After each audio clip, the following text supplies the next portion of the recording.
नमस्कार, मैं हूं आपके साथ सुनील कुमार शर्मा और आप देख रहे हैं न्यूज जन आवाज। शिव विधायक रविंदर सिंह भाटी ने विधानसभा में पश्चिमी राजस्थान के किसानों के मुद्दों को उठाया। बाड़मेर चैनल पर भारी भंवरलाल बरवड़ की खास रिपोर्ट। राजस्थान विधानसभा की कार्यवाही के दौरान माननीय राज्यपाल महोदय के अभिभाषण पर धन्यवाद प्रस्ताव पर चर्चा के दौरान शिव विधायक रविंदर सिंह भाटी ने पश्चिमी राजस्थान के किसानों की समस्याओं को सदन में प्रमुखता से उठाया। उन्होंने सरकार की नीतियों पर बड़ा सवाल खड़ा करते हुए कहा कि जहां एक ओर एक पेड़ मां के नाम अभियान चलाया जा रहा है, वहीं दूसरी ओर हजारों पेड़ किसके नाम काटे जा रहे हैं। विधायक भाटी ने इस विरोधाभास को उजागर करते हुए सरकार से किसानों के हितों की रक्षा के लिए ठोस कदम उठाने की मांग की। बाड़मेर चैनल पर भारी भंवरलाल बरवड़ की रिपोर्ट के साथ देखते रहिए न्यूज जन आवाज। और थोड़ा सा निवेदन चाहूंगा सभापति महोदय, मारे गोटे 5 मिनट ही जाए आप आशीर्वाद मिले तो बड़े साउर तरीके में बोल हाँ वाली बात यूं राख ली। धन्यवाद सभापति महोदय, आपने मुझे बोलने का मौका दिया। सबसे पहले मैं शिव की जनता का धन्यवाद देना चाहूंगा कि उन्होंने एक अध्यापक के बेटे पे विश्वास जताया और प्रदेश की सबसे बड़ी पंचायत में सबसे युवा सदस्य बनने का मौका दिया। शिव की देवतुल्य जनता का मैं धन्यवाद देता हूं। साथ ही साथ मैं वर्तमान सरकार को बहुत बहुत धन्यवाद देता हूं कि वो यूथ पॉलिसी ले आए। घुमंतुओं और अर्ध घुमंतुओं के लिए पट्टे की व्यवस्था आपने की, जैसा कि पहले मैंने निवेदन किया था, इस सदन में मांग उठाई थी, उस पर काम हुआ, मैं उसकी बधाई देता हूं। साथ ही साथ राइजिंग राजस्थान एक सफल आपका आयोजन रहा, मैं उसकी भी आपको खूब खूब बधाई देता हूं। साथ ही साथ राइजिंग राजस्थान में हम सभी को जाने का मौका मिला, उसके एमओयू के बारे में पढ़ने का मौका मिला। रोज अखबारों में बहुत बड़ी बड़ी बातें उसको लेके लिखी जाती थी।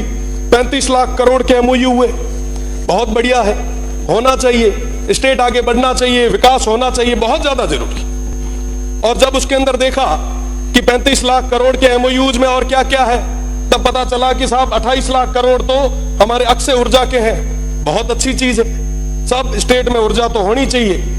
अगर आप वेस्टर्न राजस्थान से ऊर्जा उत्पादित कर रहे हो, ये तो वाकई बहुत बड़ी चीज है, मैं इसके लिए धन्यवाद देता हूं। पर साहब, इसकी कीमत कौन चुका रहा है? इसकी कीमत आज के समय में वो सीमांत के लोग चुका रहे हैं। उस अक्षय ऊर्जा के नाम पे आप जितनी भी बिजली जनरेट कर रहे हो, आप बताएं कि इस स्टेट को क्या मिल रहा है उसके बदले।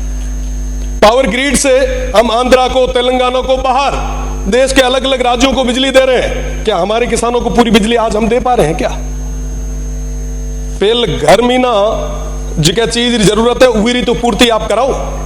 आज के समय में हमारे किसानों को कहीं बिजली नहीं मिल पा रही।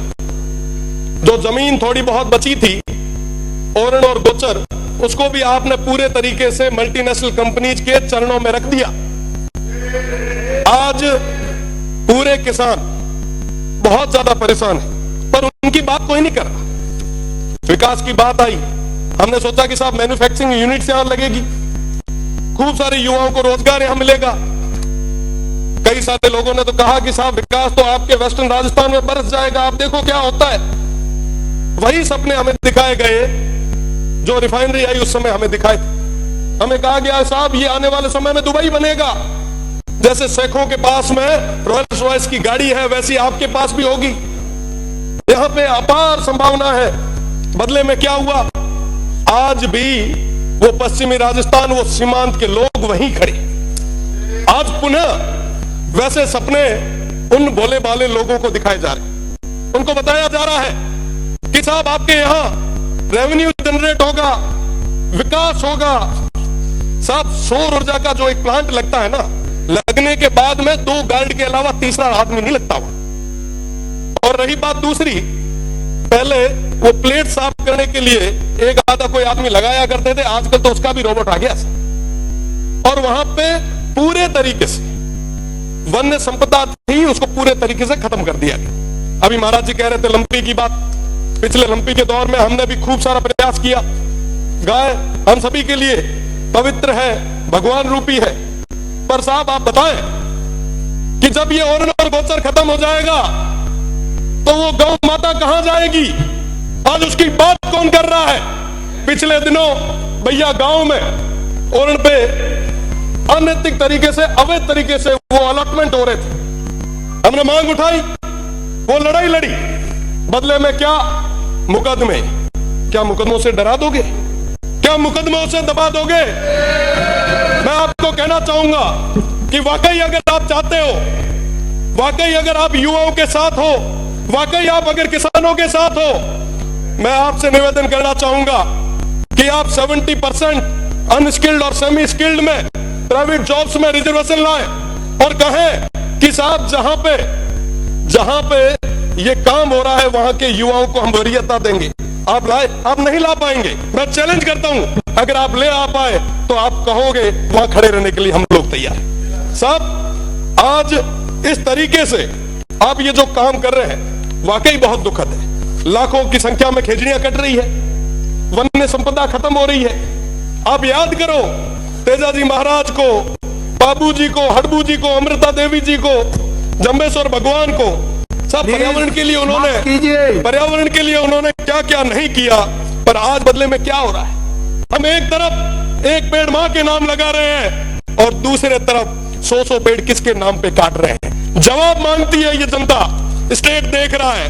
और मैं तो पश्चिमी राजस्थान के उन तमाम हमारे 47 माननीय सदस्यों से मैं कहना चाहूंगा, अगर समय रहते आपने उस क्षेत्र की आवाज को नहीं रखा तो वो जनता तैयार बैठी है। ये 1 साल निकल गया, 4 साल निकल जाएंगे, पता नहीं चलेगा।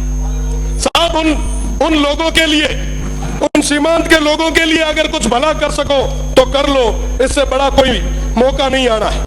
आप जिस सौर ऊर्जा की बात कर रहे हो, आप जिस विंड की बात कर रहे हो, मैं बताना चाहूंगा वो विंड जहां लगता है आसपास के 500 मीटर उस परिधि में कोई भी इंसान और आने वाली पीढ़ी वो सुन नहीं पाएगी।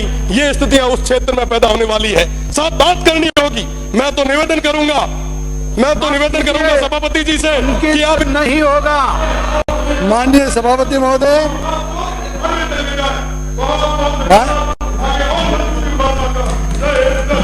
माननीय सभापति महोदय,